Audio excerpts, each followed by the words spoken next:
Un tagad mēs pārējam uz mūsu otro lielo sadaļu, e-rēķini, kas mūs sagaida. Un kā pirmā runātāja mums ir Ieva Gaila no Fitekin ar tēmu Digitālā ēra grāmatvedības procesos.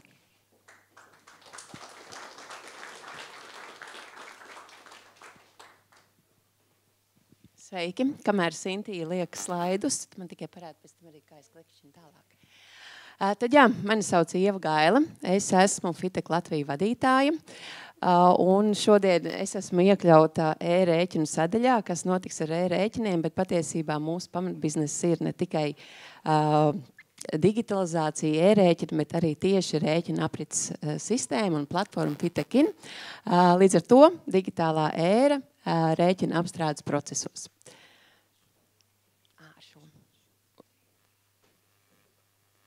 Ok, paldies.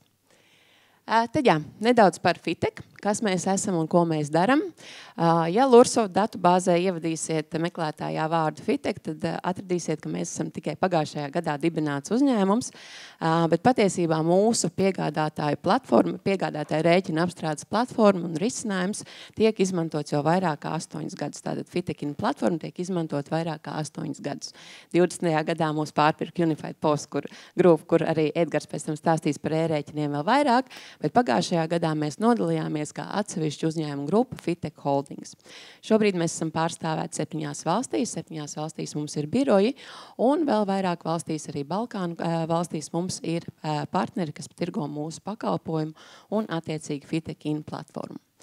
Nedaudz par skaitļiem.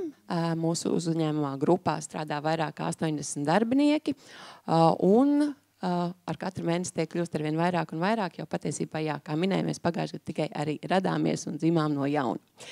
Katru gadu mēs apstrādājam vairāk kā 6 miljonus rēķinu, un arī citus dokumentus, tā skaitā pavadzīmes, vairāk kā 2000 klientiem un 45 000 lietotājiem visā pasaulē.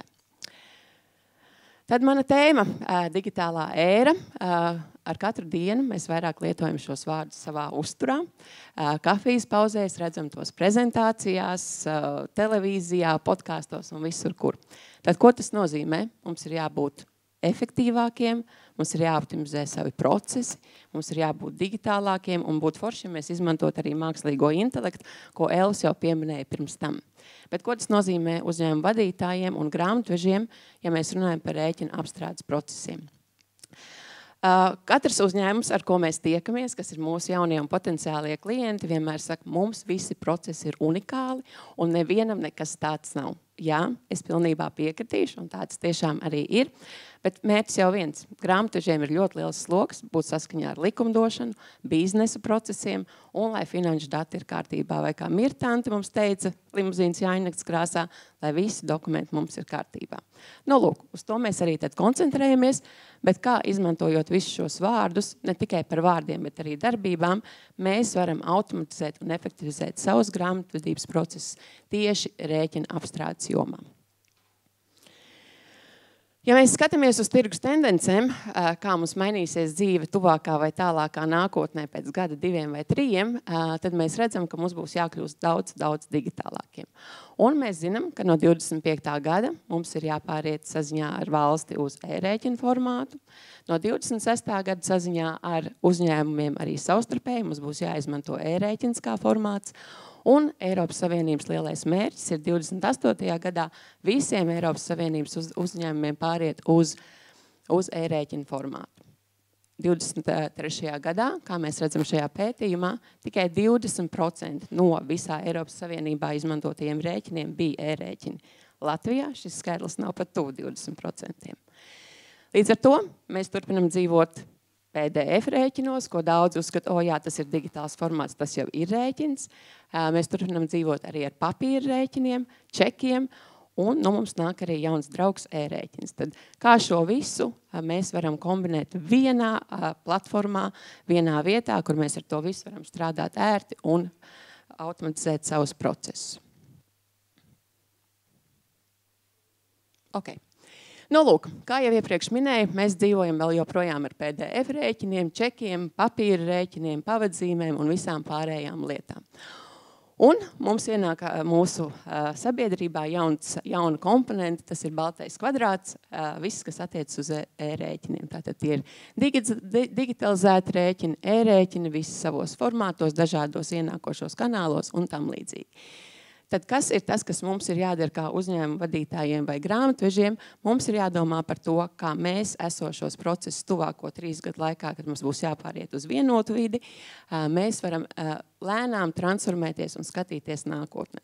Un viens no pamatsoļiem, ko es kā FITEK vadītāji noteikti varu ieteikt, ir uzņēmumu dokumentu digitalizācija. Tātad, ja mēs paskatāmies statistikas datos, un es tiešām gatavojoties šodien ielūkojos dažādos grāmatvežu asociāciju datos, tad manuāli ievadot datus grāmatiņu, tieši es runāju par rēķinu apstrādi, ir iespēja kļūdīties 10% no rēķiniem.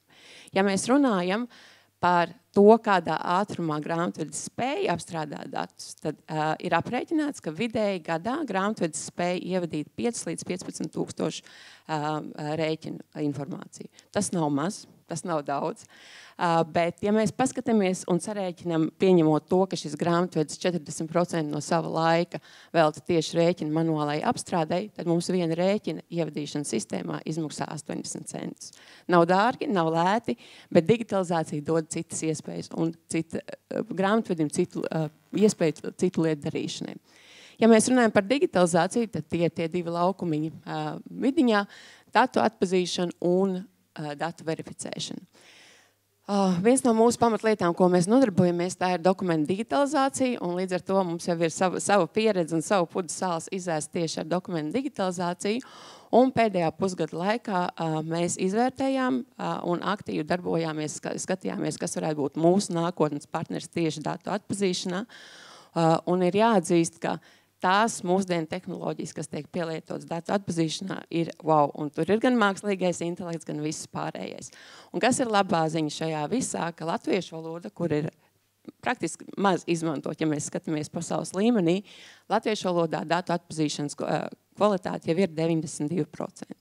Nu, lūk, bet 92% nav 100%, līdz ar to mums ir nepieciešami tie pārējie 8%, kas tālāk ir datu verificēšana. Datu verificēšana, tātad tie ir algoritmi, vai arī ir nepieciešams veikt manuālas korekcijas. Tātad mums ir digitalizācija, kur attiecīgi operatori pārskata to, ko sistēma nav korekti izdarījusi, un jums attiecīgi pēc tam tiek nogādāti 100% kvalitatīvi un precīzi dati. Un šie dati ir e-rēķina formātā vai strukturētā mašīnlasāmā datu formātā. Nu, lūk, ja jau mums visi dati ir vienotā formātā, digitalizētie rēķini arī ir pareizā strukturētā datu formātā, kas ir tās lietas, ko vēl mēs varam skatīties un darīt, uzlabot un mainīt, lai ir šī automatizācija, efektivizācija un visi pārējie gudrie vārdi.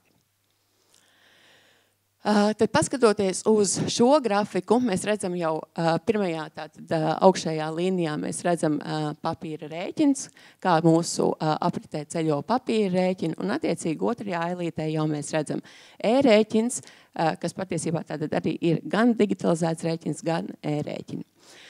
Jau dokumentu digitalizējot un izvairoties no manuālas datu ievades, mēs iekonomējam laiku, par ko es iepriekš arī stāstīju. Plus vēl mēs dabūnam augstāku kvalitāti un pārbaudītus datus verificētus.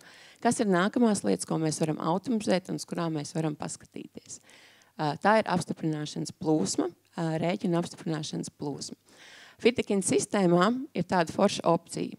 Grāmatvedis nodefinē apstiprināšanas plūsmas un attiecīgi rēķins pēc tam ceļot cauri šiem cilvēkiem, kam ir jāapstiprina bez grāmatveža iesaistes. Tas nozīmē, ka mēs nepārsūtam e-pastus un negaidam apstiprinājumu. Mēs neejam pa kabinetiem un nevācam parakstus. Viss notiek sistēmā. Tātad digitalizētais rēķins ienāk FITEK sistēmā un attiecīgi pirmā lieta, kas notiek, tā ir apstiprināšanas plūsma. Tāpat tās nav vadītājiem jāsēž obligāti pie datora un jāgaida, kad viņam ienāks rēķins. Ir aplikācija, kurā to visu varētu izmantot un, protams, arī atgādinājumi tiem, kuriem bieži vien aizmirstās šos rēķinus apstiprināt. Nākamā lieta, par kurai es vēlos pieskarties, tātad ir grāmatošana un grāmatojumi, kas arī ir strukturētas un rutinētas darbības, kuras mēs patiesībā varam ļoti skaisti nodefinēt sistēmai, un sistēma tas pēc tam izdara mūsu vietā. Tātad mēs, kā grāmatveži, iepriekš definējam lietas, kā mēs vēlamies, lai mūsu dokumenti būtu grāmatot. Tātad no pasūtītāja X es vēlos grāmatojumus šādus, pie preču kodiem šādiem es vēlos grāmatojumus tādus. Arī tās lietas ir iespējams darīt automātiski, vienreiz nodefinējot, un pēc tam tas viss notiek pats no sevis. Arhivēšana. Arhivēšana, manuprāt, ir ļoti liela punkts, kuram ir jāpieskarās un kur ir jāpaskatās, jo, ja mēs paskatāmies uz nākamajiem gadiem, kuros mēs dzīvosim šajos dažādos formātos, kaut kas mums būs mapēs, kaut kas mums būs datora folderītī vai e-pastā, kaut kas būs ienācis kā e-rēķins, tātad ir jābūt vietai, kur tas viss glabājas kopā. Viss glabājas kopā, ērti, pārskatāmi, meklējami. Tāpat tās atnākot auditoriem, lai mums nav jānes lielās mapes, mēs vienkārši pieslēdzam viņus sistēmai, iedodam lietotāju tiesības ar auditora atļauju, un attiecīgi arī šie cilvēki var strādāt bez tā, ka mēs pienesam dokumentus, kas ir nepieciešami. Nu, lūk, tikai automatizējot dažus soļus, mēs jau iekonomējam 60% no sava laika. Mākslīgais intelekts, arī tēma, kurai mēs šodien jau pieskārāmies, Elus pieskārās. Kas ir mākslīgais intelekts? Tā ir mašīnu mācīšanās, tātad iebarojot sistēmai liels datu apjoms, mēs pēc tam varam šos izmantot kā palīgu, kā rīku, pirmkārtam datu manuālai ievadei, otramkārtam arī dot mums kā norādes, kā mums strādāt tālāk un kā mums lietas darīt. Nu, lūk, tad mēs Fitekā, atļaujiet man būt Stīvam Džobsam kaut uz minūti, jo jūs esat pirmie, kam es šo prezentēju, Igaunijā to prezentēs ceturtdien un Lietuvā nākamnedēļ, mākslīgais intelekts Fitekinā. Ko tas nozīmē? Mēs izvēlējāmies grāmatojumus kā vietu, kur mēs vēlamies testēt un izmēģināt mākslīgo intelektu. Un patiesībā mūsu testi un pilotprojekti ir pierādījuši, ka mākslīgais intelekts grāmatojumos darbojas ar 80 līdz 95% precizitāti. Tātad mums ir vēl lielākas iespējas, kā ekonomēt savu laiku. Kā tas notiek? Ja klients izvēlas, mēs gribam dzīvot ar mākslīgo intelektu, vismaz viņu pamēģināt, tad viss, kas mums ir nepieciešams, ir jūsu vēsturiskie dati. Kā minimums 300 rēķini ar grāmatojumiem, ar korektiem grāmatojumiem. Sistēmai iedodot šos datus, mēs apmācam sistēmu, un jau nākamajā dienā jums šis mākslīgā intelekta modelis ir pieejams, un jūs varat to sākt testēt. Un tas nozīmē, ka ienākot jaunam rēķinam, mākslīgais intelekts automātiski šos rēķinus sagrāmato, un tas tiek nodots grāmatvedim izvērtēšanai.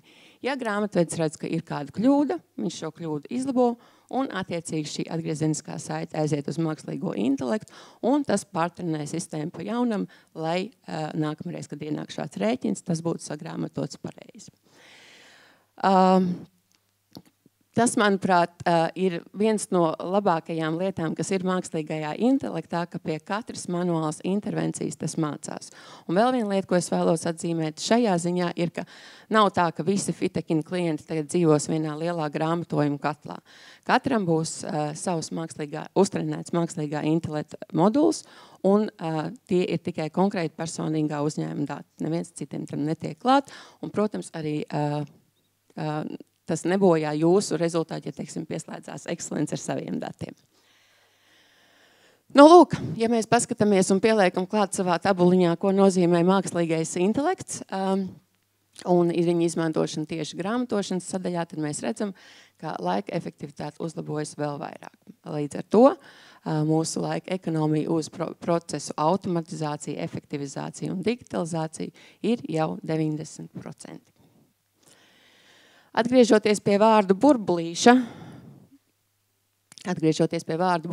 tātad, kas ir mans ieteikums, lai šie vārdi mums nav kārtējie prezentācijā redzētie vai dzirdētie vai pie kafijas krūzes aprunātie, ir vienkārši izzūmot ārā no sava ikdienas darba.